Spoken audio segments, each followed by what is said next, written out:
What's up? Yeah, we knew Google had bias like just drilled into the code ever since you'd go and look up pictures of mom working from home and they were always unhappy, tired, and had screaming babies on their lap. We knew that bias was in there.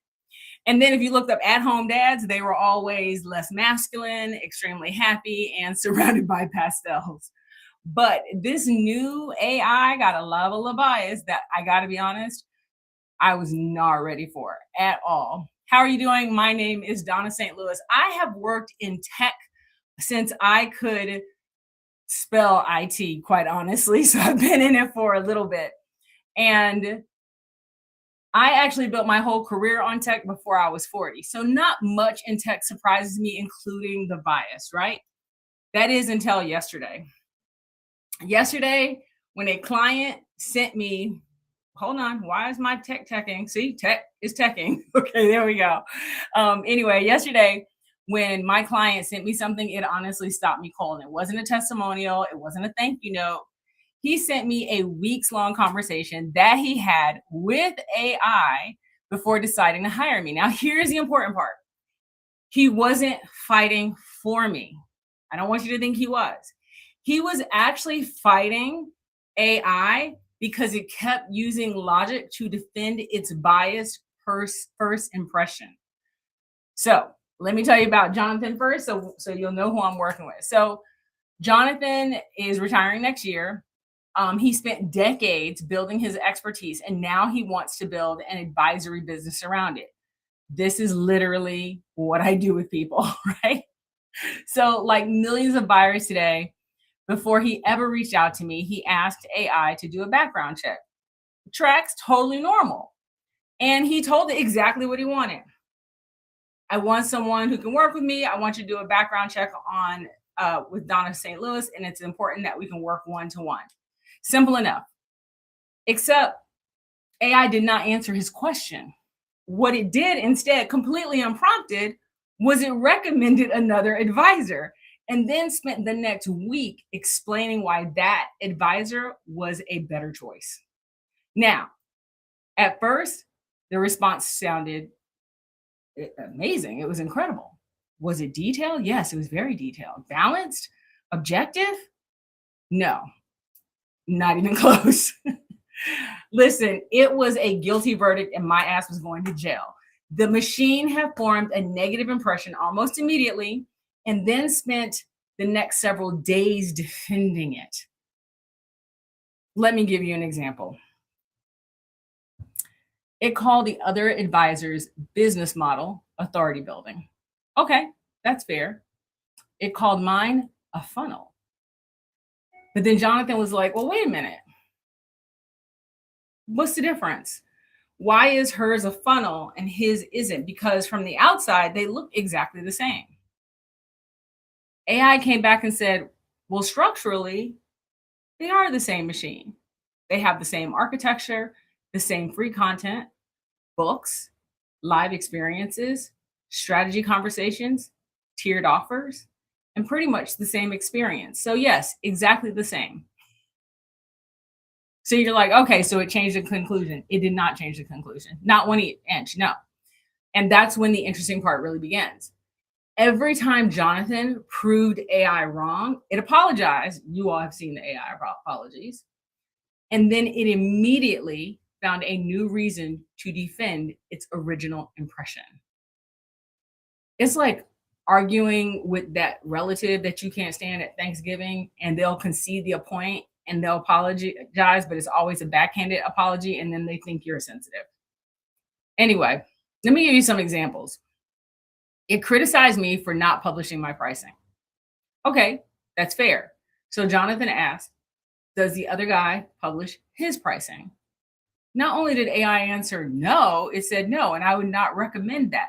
Most high ticket consultants and coaches don't. It praised him for having Marshall Goldsmith as the person who wrote the opening to his book. Marshall Goldsmith wrote the opening to my book.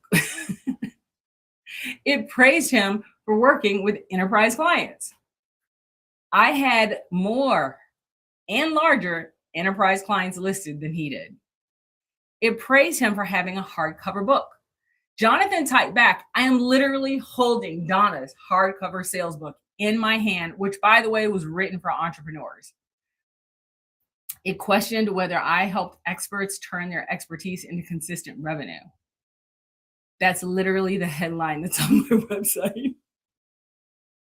Then Jonathan asked a question that honestly made me laugh. He said, okay, you praise the other guy because he has major podcasts, he travels constantly, he's speaking everywhere, he's running masterminds, and he's serving these huge enterprise clients that you talked about. So, how exactly does he have time to work one-to-one with me? AI came back and said, he'll probably have his team work with you. Jonathan said, that's literally the opposite of what I asked for. What I love is AI responded, I think I lost the plot. Now, here's what actually shocked me. It wasn't that AI made mistakes. We're all aware now that AI makes mistakes. What shocked me was this, that every correction changed the explanation without ever changing the original verdict or impression. So after Jonathan hired me, he went back into the last conversation one last time. And he wrote this. He goes, I've now had 3 one-to-one conversations with Donna. He wrote that the conversations were amazing and AI made him validate that. And then he said, I am working one-to-one with her and I have her cell phone number. AI finally conceded. But think about what just happened. AI wasn't lying. It wasn't trying to deceive anyone, but it formed a first impression based in bias and then filtered every new piece of information through that impression.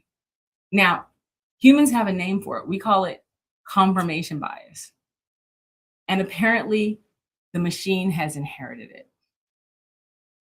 Now, could gender play a role? The other advisor was a guy. I'm not. I can't prove the machine noticed. And honestly, I don't need to. I don't care because the lesson is much bigger than that. Jonathan is analytical. He spent over a week interrogating an AI that never stopped finding new ways to defend its original confirmation bias.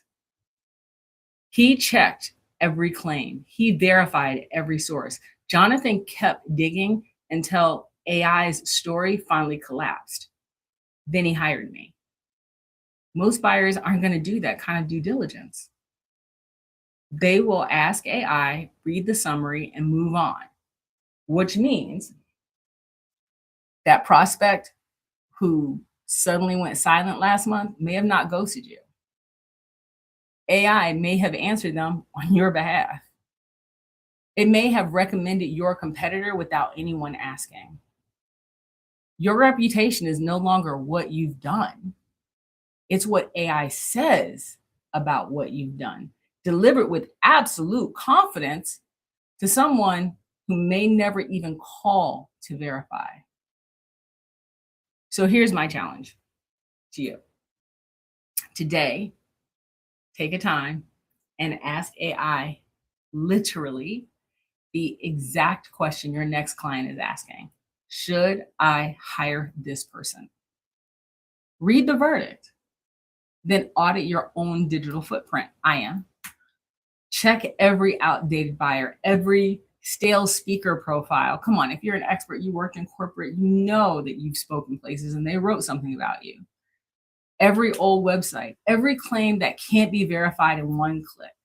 Name clients, dated results, public proof, because AI will fill those gaps with patterns, and those patterns become your reputation that you're no longer in control of. AI isn't just changing how people search, it changes who gets considered. And just imagine if it's only picking off of resume. If AI confidently misunderstands you before your prospect ever meets you, you may never even know the opportunity exists.